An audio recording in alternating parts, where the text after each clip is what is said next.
is I would like to ask a couple of questions for you to just reflect on, and then a question for you to talk about with other people, and that I'd like to harvest the answers to.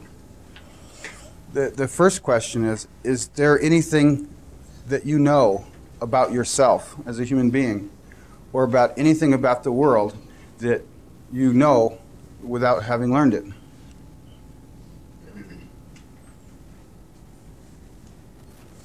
Is there anything that you're aware of that hasn't been mediated or modulated or come into your awareness on account of your learning?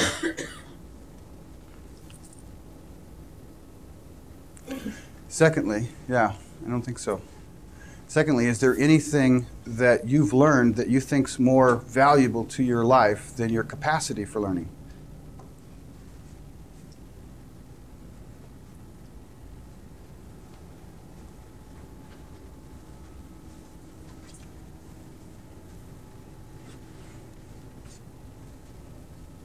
Anybody come up with anything that they've learned that's more valuable than their capacity for learning?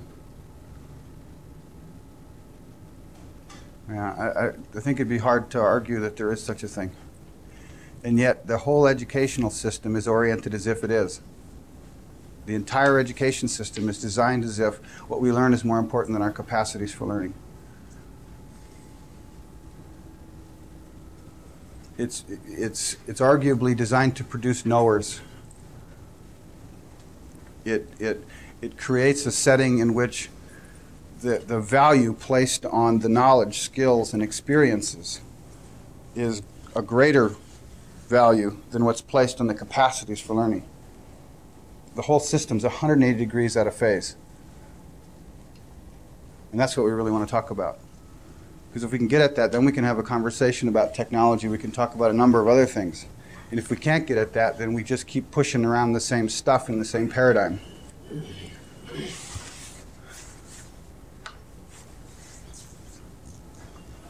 The question that I'd like to actually ask you to think about and talk about, choose a person to your left or right and go into it for a few minutes, is assume for a moment that you were the person responsible for education on planet Earth.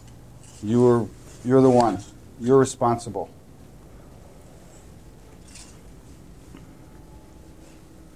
What would the mission of education be in terms of, you've got this child in front of you, and this child is all of humanity, right? And you're responsible for this child. Because you are. All of you here are in some different ways participating in that.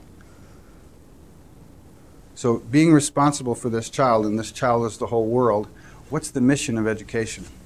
What's the reason that it should exist, and what is its role in facilitating the development of this child? So anybody have anything they'd like to share about their sense of what this mission might be if they were truly responsible for this flowering of the human potential on planet Earth?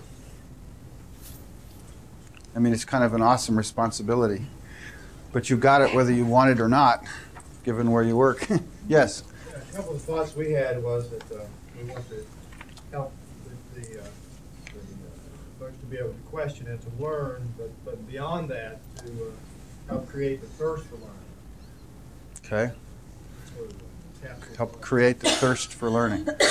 Good, yeah, nice. What makes us look at this child as the object of learning?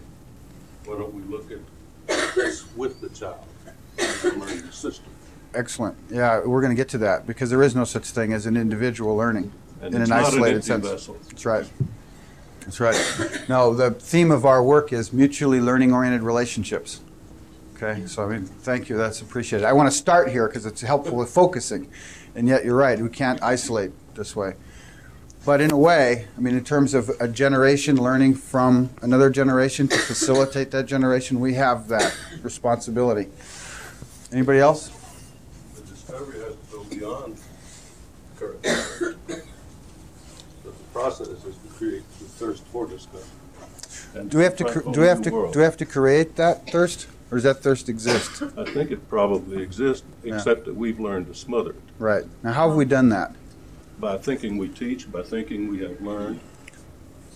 By having the attitude that's been passed down through centuries, okay, that knowledge, the knee-jerk of knowledge and that kind of certainty is more important than learning. It's pervasive. It pervades every aspect of society and the way things work in the world right now. Well, I want to come back to that because that's pivotal. But I mean, how it is that this child who's born learning-oriented and whose nervous system is afire to be learning, learns not to learn, right? I mean, that's where we've got to have the conversation. That's where we have to go. I mean, if we're going to have an education system that is ultimately going to do anything but cause more pollution to the psychology and learning capacities of human beings, we've got to address that. I visualize 1,200,000 children in Georgia running around with your grocery cart full of books and information and learning spontaneously, even if assuming they have learned to learn. And I can't quite convince myself that there isn't a culture we do want to convey and to pass on. So I'm not ready to stop with just teaching people to learn. I still somehow have to address what are some of the things I want them to learn. Right. Let me agree, just to create some sync between us, that it's very, very important that we develop curriculum. Children run out in front of buses and get run over, right? We have to have a curriculum. We do have a culture. The culture and curriculum are connected. The question is how do we evolve a curriculum that reflects a learning culture that does allow the values of that culture to come into a learning relationship with the children in a way that isn't stunting of their capacities for learning. Mm-hmm. So they aren't an either or. They're how do we do it together? And that's what we need to have a conversation about today also. So I agree with you. I mean, we can't throw thousands of years of culture out the window and say, well, this is insignificant. It isn't that knowledge isn't important. It's the attitude that knowledge is the objective rather than extending our capacities for learning, which is polluting. So I want to stay with that, meet you there, and see if we can't also extend off of that. Anybody else? Yeah. Learning takes on many forms and has many faces. It doesn't just come out of books. Right. It can come from anywhere at any time. Right. I mean, is there ever a time when we're not learning? No. Okay. Yeah. But we may be learning in ways that congest our capacity for learning. Right? I mean, the awesome power of our capacity for learning is that it's so powerful we can learn not to learn. But we're never not learning. Focus on your mission. Now, you said, what would our mission be? Right. I thought of, you go back when the sperm penetrates the egg, a capacity to learn is automatically imbued into that organism. Okay? Now, it'll vary by the nurturing environment. Okay? Nature plus nurture is what we are. Okay? But the mission ought to be to optimize whatever that capacity is in that individual. Yeah.